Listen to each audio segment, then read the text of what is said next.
Good evening everyone. जय देवी competition classes में आप सभी लोगों का स्वागत है। तो आज हम देखते हैं उत्तर प्रदेश उप निरीक्षक पुलिस ऑनलाइन परीक्षा 2017। तो ये व्याख्या सहित हल प्रश्न पत्र है। आप लोग इसे देखें और अपनी तैयारी का आकलन करें कि हिंदी में आप किस तरीके से प्रश्न बनाते हैं। तो देख लेते हैं अपना आज का हम पहला क्वेश्चन कि पहला क्वेश्चन जो 12 दिसंबर 2017 को ये थर्ड शिफ्ट का जो पेपर आया था वो किस तरीके का प्रश्न आया था इसमें देख लें। तो ये किस तरीके के इसमें प्रश्न पूछे गए थे। तो इसका पहला प्रश्न हो जाएगा, देख लेते हैं, बोध शब्द का समानार्थी शब्द कौन सा हो जाएगा। तो बोध शब्द का समानार्थी शब्द कौन सा हो जाएगा? अनुभूति, विस्मृति, बोझ या शांत। तो उसमें बोध का जो समानार्थी शब्द हो जाएगा वो अनुभूति हो जाएगा। ठीक है, बोध शब्द का समानार्थी शब्द अनुभूति हो जाता है। ओके, अगला क्वेश्चन देख लेते हैं। अगला क्वेश्चन है, दिए गए विकल्पों में से सही वाक्य का चयन कीजिए। तो दिए गए विकल्पों में से सही वाक्य का चयन करना है। 3 नगर का नाम बताइए या 3 नगरों के नाम बताइए। 3 नगरों का नाम बताइए या 3 नगर के नाम बताइए। तो जो इसमें सर्वनाम शुद्धि है वो सर्वनाम संबंधी शुद्धि है। तो 3 नगरों के नाम बताइए। ठीक है, 3 नगर के नाम नहीं होगा, ठीक है, नगरों हो जाएगा। तो सर्वनाम संबंधी इसमें शुद्धि हो जाती है। ठीक है, अगला क्वेश्चन देख लेते हैं। अगला क्वेश्चन है, पुष्कर। पुष्कर का अर्थ क्या होता है? तो पुष्कर का अर्थ बताइए। ट्रेन का नाम, मूषक, नदी का नाम या सरोवर। तो ये पुष्कर का अर्थ क्या होता है? तो पुष्कर का अर्थ होता है सरोवर। ठीक है, पुष्कर का ये विलोम शब्द होता है, क्या है? सरोवर। पुष्कर तालाब को कहते हैं। ठीक है, अगला है जटिल। तो जटिल का अर्थ बताना है। तो जटिल का अर्थ क्या हो जाएगा? ये क्वेश्चन नंबर 4 हमारा हो जाएगा। तो इसमें व्यर्थ, गंदा, असंभव या पेचीदा। तो इसमें हमारा जो है जटिल का हो जाएगा पेचीदा। ठीक है, पेचीदा मतलब कठिन, जटिल का कठिन हो जाएगा। ठीक है, ये क्या है? तो ये हमारा क्या विलोम शब्द हो जाता है। अगला क्वेश्चन देख लेते हैं। अगला क्वेश्चन है, हिंदी वर्तनी के आधार पर सही वाक्य का चयन कीजिए। हिंदी वर्तनी के आधार पर सही वाक्य का चयन कीजिए। तुम इसके दाम देते जाओ, तुम इसका दाम देते जाओ, या तुम इसके दाम देते जाओ, या तुम इसका दाम देते जाओ। तो इसमें ऑप्शन हमारा कौन सही है? ऑप्शन इसमें हमारा ए सही है, तुम इसके दाम देते जाओ। ठीक है, इसमें दैते हो गया है। ठीक है, और इसमें इसका हो गया है जो तुम के आगे नहीं लगेगा, और इसमें जाओ भी गलत है। ठीक है, तो इसमें और ये है इसका। ठीक है, इसके होता है। ठीक है, तो इसमें भी सर्वनाम शुद्धि होनी थी। ठीक है, चलते हैं अगले क्वेश्चन की तरफ। मुक्तिबोध के लिए जैनेंद्र कुमार को किस पुरस्कार से सम्मानित किया गया था? तो मुक्तिबोध के लिए जैनेंद्र कुमार को किस पुरस्कार से सम्मानित किया गया था? तो ये सरस्वती सम्मान से, साहित्य अकादमी पुरस्कार से, या ज्ञानपीठ पुरस्कार से, या फिर मंगला प्रसाद पारितोषक से। तो इसमें हमारा ऑप्शन सही है कौन सा? साहित्य अकादमी पुरस्कार से। ठीक है, साहित्य अकादमी पुरस्कार से मुक्तिबोध के लिए जैनेंद्र कुमार को 1966 में साहित्य अकादमी पुरस्कार से सम्मानित किया गया था। अगला क्वेश्चन देख लेते हैं। अगला क्वेश्चन हमारा है, किस वाक्य में प्रविशेषण नहीं है? किस वाक्य में प्रविशेषण नहीं है? मुझे तो थोड़ी सी भूख है, बच्चे समझदार हो गए हैं, अरे तुम ही सुंदर फूल हैं, अरे बहुत ही सुंदर फूल हैं, आजकल संतरे कुछ ज़्यादा खट्टे हैं।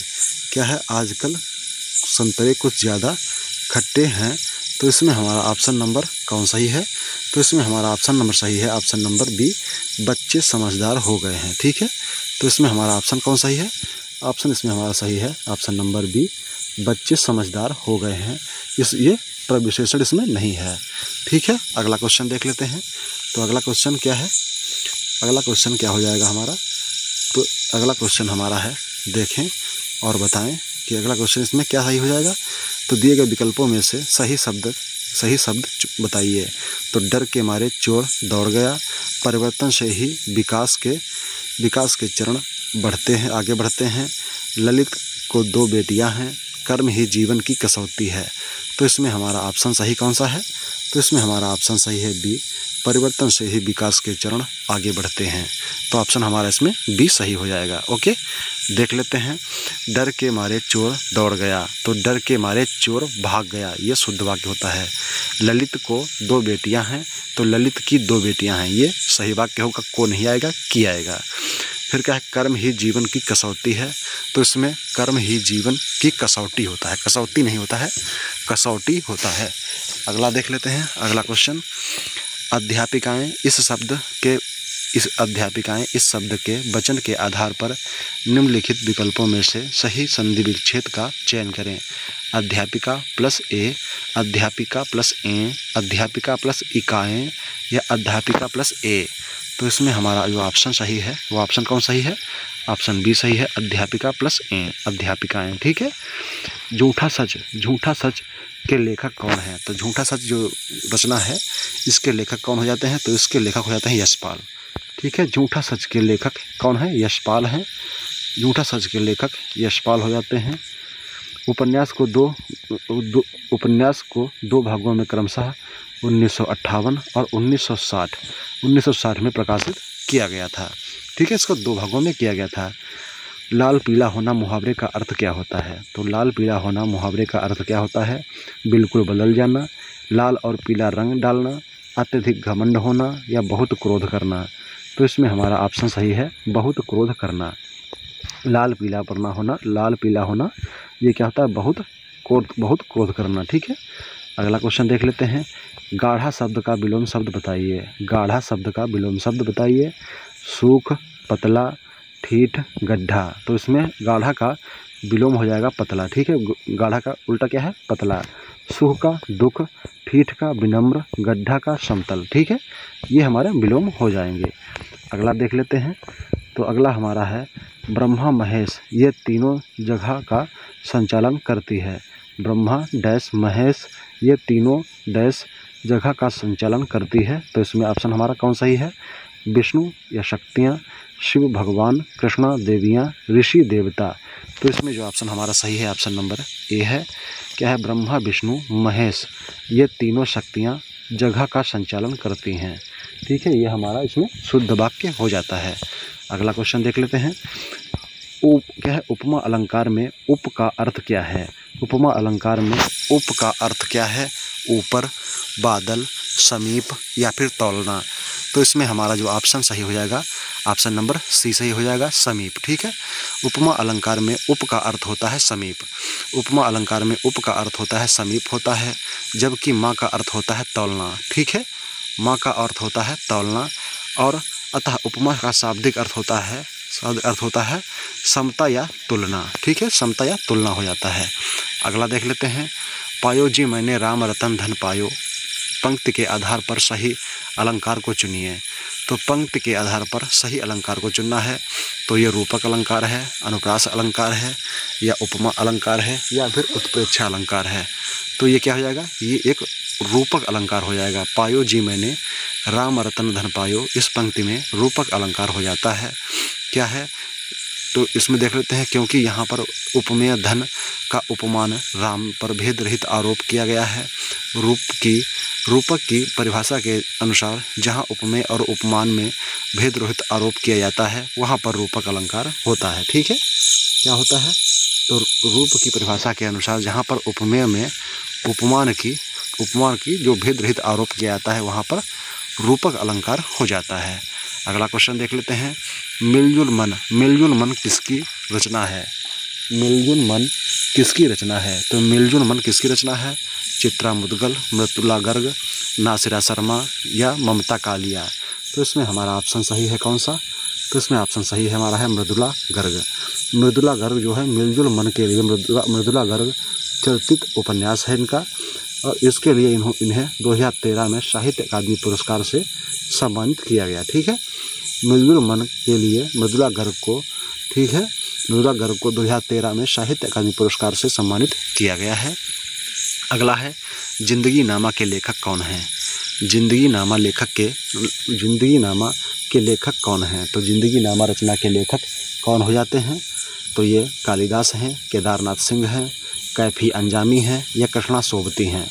तो इसमें हमारा ऑप्शन सही है कौन सा, इसमें हमारा ऑप्शन सही है ऑप्शन नंबर 4 कृष्णा सोबती। जो जिंदगी नामा उपन्यास कृष्णा सोबती की रचना है। इन्हें सन 1880 में साहित्य अकादमी पुरस्कार और 1996 में साहित्य अकादमी फेलोशिप और 2017 में भारतीय ज्ञानपीठ पुरस्कार से सम्मानित किया गया। किसको? तो ये किया गया जिंदगी नामा के लिए कृष्णा सोबती को। फिर क्या है, इनकी रचनाएं कौन हैं? तो मित्रों, मरजानी, दिलो दानिश, सूरजमुखी अंधेरे के, या हम हशमत, ए लड़की इत्यादि कृष्णा सोबती जी की रचनाएं हो जाती हैं। तो ये सभी कृष्णा सोबती जी की रचनाएं हो जाती हैं। अगला है पीपर पात सरिस मन डोला, पीपर पात उपमा अलंकार का कौन सा अंग है? तो पीपर पात उपमा अलंकार का कौन सा अंग हो जाता है? पीपर पात सरिस मन डोला, तो उसमें साधारण धर्म है, उपमेय है, उपमान है, या फिर वाचक है? तो इसमें हमारा ऑप्शन सही है उपमान। ठीक है, पीपर पात जो है, ये पीपर पात जो है ये क्या हो जाता है? तो ये हो जाता है उपमान। ठीक है, ये उपमान हो जाता है। तो देख लेते हैं, प्रस्तुत पंक्ति में पीपर पात उपमा अलंकार के अंतर्गत उपमान है। उपमेय की जिस पदार्थ के से तुलना की जाती है उसे उपमान कहते हैं। यहाँ मन की तुलना पीपर पात से डोलना क्रिया साधारण धर्म के आधार पर की जा रही है। इसमें सरिस शब्द है। अगला देख लेते हैं, काफूर होना। काफूर होना मुहावरे का सही अर्थ क्या होगा? कलंकित होना, भाग जाना, बड़ा काम करना, या गद्दार होना? तो इसमें हमारा ऑप्शन सही है, ऑप्शन नंबर बी, भाग जाना। ठीक है, काफूर होना का मतलब है भाग जाना। ठीक है, मुहावरे का अर्थ क्या हो जाएगा? भाग जाना। काफूर होना मुहावरे का अर्थ, सही अर्थ है भाग जाना। इसके अतिरिक्त अन्य विकल्प जो भी हैं वो गलत हैं। अगला क्वेश्चन है, काली घटा का घमंड घटा पंक्ति में कौन सा अलंकार प्रयोग हुआ है? काली घटा का घमंड घटा में कौन सा प्रयुक्त अलंकार हो जाएगा? तो देख लेते हैं इसमें कौन सा अलंकार सही है। तो इसमें प्रश्न अलंकार है, अन्योक्ति अलंकार है, या फिर विप्सा अलंकार है, या फिर यमक अलंकार है? तो इसमें हमारा ऑप्शन सही है यमक अलंकार। काली घटा का घमंड घटा में यमक अलंकार हो जाता है। प्रस्तुत पंक्ति में यमक अलंकार का प्रयोग हुआ है। जहाँ पर एक शब्द की आवृत्ति कई बार हो, अर्थ भी प्रत्येक स्थान पर भिन्न भिन्न हो, वहाँ पर यमक अलंकार होता है। यह घटा की आवृत्ति 2 बार हुई है, किंतु प्रत्येक स्थान पर अर्थों में भिन्नता प्रदर्शित होती है। जहाँ पहली बार घटा का अर्थ काले बादलों से है और दूसरी बार घटा का अर्थ कमी होना या हास्य होना से संबंधित हो जाता है। अगला क्वेश्चन देख लेते हैं। अगला क्वेश्चन हमारा है, निरंतर डैश डैश करने से कामयाबी जरूर हासिल होती है। हंगामा, प्रयास, कार्य, या चित्कार? तो ये हमारा ऑप्शन सही है प्रयास। क्या है? निरंतर प्रयास करने से कामयाबी हासिल जरूर होती है। अगला क्वेश्चन देख लेते हैं। तो सियार का गुण स्वभाव डैश डैश और डैश डैश है, रिक्त स्थान में पूर्ति करें।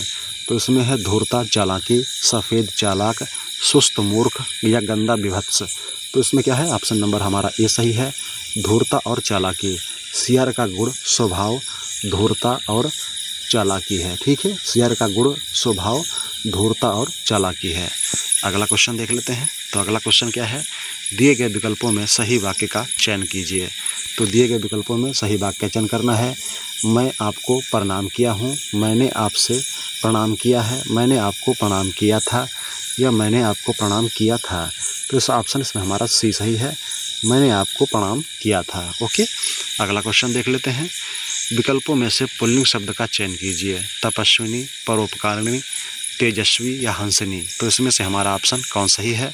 तो इसमें ऑप्शन हमारा सही हो जाएगा ऑप्शन नंबर सी, क्या है? तेजस्वी। ठीक है, दिए गए विकल्पों में से तेजस्वी पुल्लिंग शब्द है। इसके अतिरिक्त सभी स्त्रीलिंग हो जाएंगे शब्द। पुल्लिंग क्रमशः तपस्वी, परोपकारी और हंस, ये सभी कैसे हैं? तो ये सभी पुल्लिंग शब्द हो जाते हैं।